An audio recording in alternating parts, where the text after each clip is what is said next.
As the sun rose on the battlefields of World War II, one tank took to the front lines, embodying the hopes and aspirations of a nation in turmoil: the American M4 Sherman. Unlike the lumbering metal boxes of World War I, the Sherman represented a leap forward in tank design and engineering, seamlessly integrating speed and firepower for fast-moving maneuver warfare. Yet, despite its prominence on the battlefield, the Sherman became one of the most controversial tanks of the war. By the late 1930s, as the threat of conflict loomed, the United States recognized its lag in tank development compared to other world powers.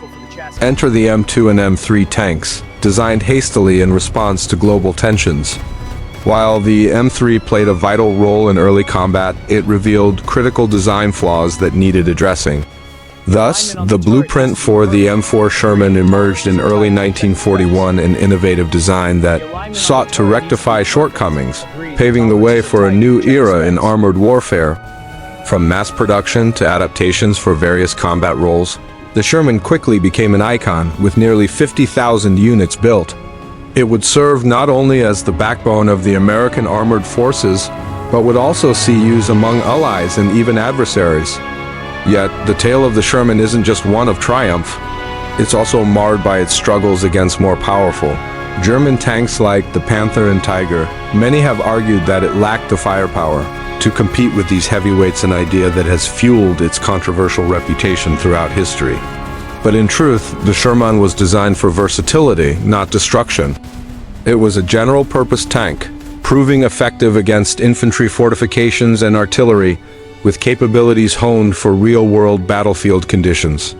So, what makes this armored giant a pivotal figure in military history? Join us as we explore the remarkable rise, flaws, and enduring legacy of the M4 Sherman, a tank that not only shaped the outcome of World War II, but also left a lasting mark on the world of armored warfare. Inside the M4 Sherman, one of the most famous aspects of the Second World War was the introduction of fast-moving maneuver warfare. Spearheading lightning-fast advances into enemy territory were high-performance tanks, a far cry from the clunky metal boxes of the First World War. Among the numerous tank designs that roamed the battlefield, few are as iconic or as controversial as the American M4 Sherman. By the 1930s, the United States lagged behind other world powers in tank development. As the build-up to war began in Europe, American planners devised the M2 and M3 tanks. Vehicles hoped to be sufficient for any future conflict. After the outbreak of hostilities, several M3 Lee tanks were shipped to Great Britain, where they were renamed the M3 Grant as part of Lend-Lease agreements. While the M3 operated well in the harsh conditions of North Africa, its tall profile made it easy to spot, creating a larger target for enemy fire. Another critical shortfall was the lack of a rotating turret. The main gun was mounted on a side sponson with a limited firing arc, necessitating that the entire vehicle pivot to engage targets. Recognizing these limitations, American planners used the blueprints of the M3 and M2 as a foundation to create the M4 Sherman. By April 1941, plans for this new tank design were in motion, and by September, the first prototype was ready for testing. After a few minor adjustments, the M4 was set for full-scale production by February of 1942, production and variants. The Sherman was designed for mass production, with 11 factories producing nearly 50,000 units over the course of the war, second only to the Soviet T-34. The simple nature of the M4's chassis allowed for easy modifications, leading to a variety of subvariants including more powerful tank, destroyer versions, flamethrower variants, as well as a chassis used for self-propelled howitzers, tank recovery vehicles, and bridge. Layers, dimensions. The M4 Sherman is classified as a medium tank weighing around 30 tons with a length of 19 feet 2 inches, a width of 8 feet 7 inches and a height of 9 feet, though these dimensions could vary with each sub-variant. Performance. Under the hood, the Sherman was propelled by a Continental R975C1 engine, a 9-cylinder beast capable of producing up to 400 horsepower and reaching speeds of around 30 miles per hour. Later variants were fitted with more powerful engines generating up to 450 horsepower. The fuel tank held a whopping 175 gallons of gasoline, offering a maximum range of about 120 miles. Thanks to its simple and robust construction, the M4 could traverse up to 4,000 miles before requiring maintenance, enabling it to remain in the field longer than many other tanks of the era.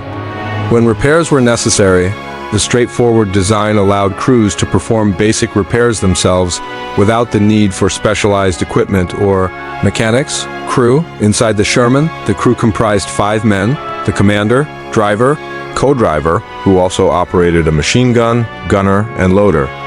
The interior was relatively spacious compared to many other tanks, and while conditions were far from luxurious, it was marginally better than most contemporary vehicles.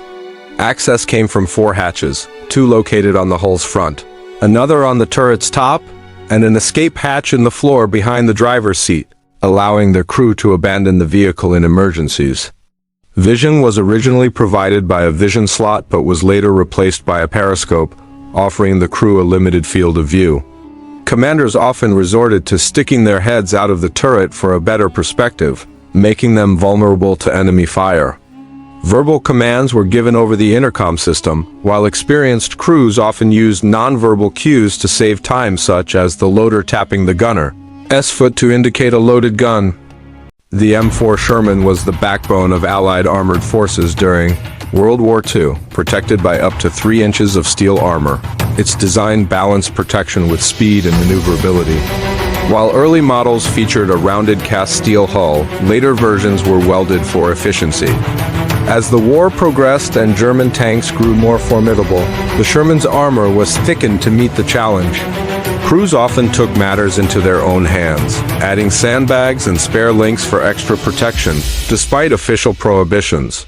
In terms of firepower, the initial 75mm gun was effective against early German panzers but struggled against the heavy Tiger and Panther.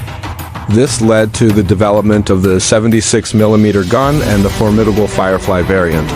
Beyond its main gun, the Sherman was a versatile platform equipped with multiple machine guns for anti-personnel and anti-aircraft defense. From the sands of North Africa to the hills of Korea, the Sherman's reliability and massive production numbers made it a global icon of armored warfare. Though often criticized for its perceived weaknesses, it was a well-built, general-purpose tank that fulfilled its role with distinction on the battlefields of the 20th century.